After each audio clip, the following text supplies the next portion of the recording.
풍수지리를 소재로 다룬 영화 파묘가 1,000만 관객을 넘으며 크게 흥행했습니다. 영화는 무당 화림이 미국 LA의 재벌 집안에 대물림되는 우환을 묘바람으로 진단하면서 시작됩니다. 묘바람은 풍수지리에 동기 감흥설을 전제로 하는데 조상 유골이 좋은 곳에 모셔져 있으면 후손이 좋은 기운을 받아 길이 번성하고, 반대로 나쁜 땅에 묻히면 집안이 풍비박산나는 불운이 닥친다는 겁니다. 사실 인공지능, 로봇 등으로 대표되는 최첨단 과학의 시대에 풍수지리가 어울릴까 싶지만 1,000만 관객을 넘어선 것을 보면 굉장히 흥미있는 소재는 분명했습니다. 사실 풍수지리는 우리 아버지 세대 또는 그 윗세대 어른들에게는 중요한 문제였습니다. 그래서 맷자리는 함부로 쓰지도 않았죠. 아마 여러분들도 초중등학교 시절 배운 지리라는 과목을 통해 배산임수라는 용어가 익숙하실 텐데, 뒤로는 산을 등지고 앞으로는 강, 시냇물, 연못 따위에 물을 내려다보거나 물에 닿았다는 뜻입니다. 이러한 지형이 옛날부터 명당이라 여겨졌기 때문에 고려시대와 조선시대 수도인 개경과 한양은 전부 배산임수에 근거해 채택된 도시죠. 철진한 헛소리라고 생각할 수도 있겠지만 우리가 거주하는 아파트의 배치에도 이 풍수지리적인 습관이 묻어 있습니다. 풍수지리에서 3대 명당으로 꼽는 것이 뒤로는 산을, 앞으로는 물을 두는 배산임수, 주인이 되는 건물을 높고 부속 건물이 주인 건물보다 낮아야 하는 전저후고, 들어가는 입구는 좁고 안으로 들어갈수록 넓게 배치시키는 전착 구간입니다. 이 중 전착 구간이 아파트에 스며 있는데, 현관문을 열고 좁은 현관을 지나 넓은 거실이 나오는 배치입니다. 문을 열자마자 거실이 펼쳐지는 것이 아니라 반드시 신발장 등을 두는 좁은 현관을 두고 있죠. 어쨌든 이러한 풍수지리라는 것은 말도 안 되는 헛소리라고 치부하는 분들도 있겠지만, 우리나라는 이 풍수지리에 근거한 믿음 때문에 민족의 정기가 끊길 뻔했던 역사가 있습니다. 안녕하세요, 디스멘털입니다. 영화 파묘가 극적으로 전개되기 시작한 것은 쇠말뚝이 등장하면서부터입니다. 땅에는 무릇 지기가 존재하기 마련인데 그 흐름을 막거나 끊어 그곳에 털을 잡은 무덤의 후손에게 재앙을 부르는 도구가 바로 쇠말뚝입니다.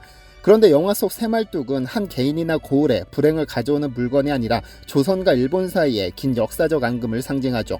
임진왜란으로 조선 정벌을 꿈꾸다 몰락한 도요토미 히데요시 세력 서군과 조선에 관심이 없던 도쿠가와 이에야스의 세력 동구는 1600년 세키가하라 전투로 단판 승부를 겨룹니다. 그런데 여기에서 도요토미의 서군이 패하면서 조선 정벌의 꿈은 멀어지게 되죠. 영화에는 이때 패한 어느 다이묘의 한 맺힌 정령이 쇠말뚝으로 등장합니다. 서군은 변방의 다이묘로 숨죽여 연명하다 19세기 메이지 유신 과정에서 동군인 도쿠가와 막부를 무너뜨리는데요. 이후 서군 세력은 도요토미 히데요시의 유지를 받들어 조선 정벌을 시도합니다. 그렇게 1910년 조선을 병탄한 그들이 가장 먼저 찾아간 곳이 도요토미 히데요시 무덤이죠. 조선을 36년간 통치했지만 늘 불안했던 서군은 일본 최고 음향사 무라야마 준지로 하여금 다이모 정령을 관에 넣어 세로로 파묻게 하고, 그 관 위에 친일파 중추원 부의장 박근현의 관을 올려놓습니다. 쇠말뚝을 은폐시켜 뽑히지 않게 한 것이죠. 악령의 묘를 쓴 후손이 잘 될 리는 없습니다. 그 묘바람으로 3대째 불행이 이어진 겁니다. 그런데 그것이 후손에 영향을 미치든 그렇지 않든 풍수지리를 바탕으로 땅의 기운을 끊어 한민족의 정기를 끊으려던 일은 실제 일제시대에 행해졌었습니다. 춘향과 이몽룡의 애틋한 사랑을 그린 춘향전의 배경이 된 전북 남원에 가면 우리나라에서 유일하게 한반도의 대동맥에 해당하는 백두대간이 지나는 마을이 하나 있습니다. 운봉읍의 노치마을인데요. 백두산에서 시작해 금강산, 설악산, 오대산, 태백산, 속리산, 덕유산을 거쳐 지리산으로 이어지는 백두대간을 두고 우리 민족의 혼이 흐르는 정기의 상징이라고 합니다. 무려 1400km에 이르는 백두대간은 한반도의 중심 산줄기이기 때문에 인간의 몸으로 치자면 척추와 같은 곳이죠. 그런데 지금으로부터 약 10년 전 뜨거운 여름 노치마을 앞에는 돌연 이제껏 본 적 없는 특이한 반원형 돌덩이 5개가 전시됐습니다.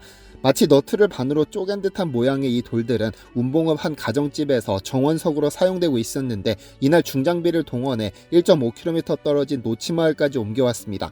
전해진 이야기에 따르면 노치마을 주민들이 시름시름 앓기 시작한 것은 1910년대 중반. 의사도 그 원인을 알 수 없는 기이한 일이었습니다. 하지만 마을 주민들은 기억하고 있었습니다. 얼마 전 일본 군인들이 잔뜩 몰려와 마을 앞에 길이 100m, 폭 20m, 깊이 4m의 방죽을 판 후 그 안에 고리를 반으로 자른 것 같은 모양의 돌덩이를 묻었다는 사실을 말이죠. 왜 그런 기이한 돌을 묻었는지는 나중에야 드러났습니다. 주지하다시피 노치마을은 전국에서 유일하게 백두대간이 통과하는 마을로 마을 뒤 덕음산에서 마주 보이는 지리산 고리봉으로 연결되는 지점입니다. 그 부분을 인간의 신체로 비유하면 목에 해당하는 중요한 위치죠. 만약 우리 신체에서 생명을 좌지우지하는 호흡을 담당하는 목에 너트를 채우면 어떤 일이 벌어질까요? 아마 호흡길은 좁아질 것이고 종래는 숨이 막혀 사망에 이를 겁니다. 일제는 풍수지리적 관점에서 이 점을 노린 것입니다. 즉 자신들이 식민지배하려는 민족의 전기가 흐르는 백두대간에서 목에 해당하는 부분에 조임석을 설치해 전기를 끊어버리려 했다는 것이죠. 전해지는 바에 따르면 이 돌을 설치하고 나서 지리산에서는 3일간 천둥번개가 치고 하늘이 울었다고 하는데요. 광복을 맞이하고 한국전쟁을 겪고 먹고 사느라 바빠 뇌리에서 잊혀졌던 이 돌이 발견된 것은 1998년. 마을 앞에서 농경지 정리 작업을 하던 주민이 쟁기에 걸린 돌덩이를 발견했는데 특이한 돌이다 싶어 이를 집마당으로 옮겨 정원석으로 배치했습니다. 원래는 6개로 알려졌으나 한 개의 행방은 아직도 묘연합니다. 그런데 모두가 잊고 있던 이 목조임석 5개가 노치마을로 옮겨진 것은 왜일까요? 여기에는 백두대간 환경대탐사팀의 역할이 컸습니다. 지난 2004년경 녹색연합이 주관한 백두대간 환경대탐사팀은 노치마을에서 새로운 사실을 알게 됐습니다. 주민들로부터 일제가 노치마을에서 백두대간과 지리산의 맥을 끊었다는 사실을 전해 듣게 된 것이죠. 노치마을을 감싼 덕음산은 남쪽으로 지리산의 고리봉으로 연결되는데 노치마을에서 고리봉으로 올라가는 능선에 일제가 고리형 잠금 장치를 묻었다는 겁니다. 이 부근은 마을 주민들이 울대라고도 부르는데 그 지점이 사람의 목울대와 비슷한 위치이기 때문입니다. 사람으로 비유하자면 지리산이 머리이고 이 부근이 목에 해당하는 겁니다. 만약 이 말이 사실이라면 서둘러 이 돌들을 끌어내 숨통을 터져야 하는 것이 이치에 맞습니다. 결국 남원문화원은 제68주년 광복절을 앞두고 집주인을 설득해 성물 5개를 전부 노치마을로 옮겨 전시해 역사의 교훈으로 삼기로 했습니다. 돌 하나의 크기는 가로 120cm, 세로 95cm, 두께 40cm가량인데 반원 형태에서 이를 서로 연결하면 원을 이루기 때문에 그 지름이 100cm에 이릅니다. 200kg이 넘는 거대한 성물이죠. 물론 이를 원위치로 옮겨두더라도 돌들의 배치 방법을 달리해 애초 일제가 의도했던 목조임석의 기능은 수행하지 못하도록 했죠. 풍수지리는 장풍득수의 준말로 풀이하면 바람을 감추고 물을 얻는다는 의미입니다. 이러한 사상은 동아시아에서 오래전부터 이어져 오는 것으로 바람을 감추고 물을 얻어 좋은 기운을 얻을 수 있다면 바람을 열고 물을 막아 이를 악용할 수도 있습니다. 일제가 노치마을에서 했던 행동이 풍수지리를 비틀어 악용한 대표적인 사례죠. 그런데 일본이 집요하리만 치 한반도를 집어삼키려던 것이 결국 이 땅에서 살고 싶은 욕심에서 비롯됐다는 흥미로운 해석이 있습니다. 제가 이 해석에 공감하고 긍정적으로 바라보는 것은 아니지만 처음 들어본 독특한 해석이라 공유합니다. 1910년 8월 29일 일제는 한일합병조약을 통해 대한제국의 주권을 빼앗고 한반도 지역 전부를 일제에 귀속시킴으로써 치욕적인 식민지배를 시작합니다. 경술련에 발상한 국가적인 치욕을 우리는 경술국치라 부르죠. 지진과 태풍에 시달리는 섬나라로는 미래가 없다 생각한 일본의 몇몇 지도자들은 한반도를 통해 대륙 진출의 꿈을 펼치려던 것이 아니라 아예 일본 본토를 한반도로 옮기려 했습니다. 다시 말해 우선 한반도를 일본 제국에 편입시킨 후 수도를 포함한 모든 정치, 경제 기반을 한반도로 옮겨가고 종래는 자연재난이 연속되는 일본을 버리고 한반도로 이사하려 했죠.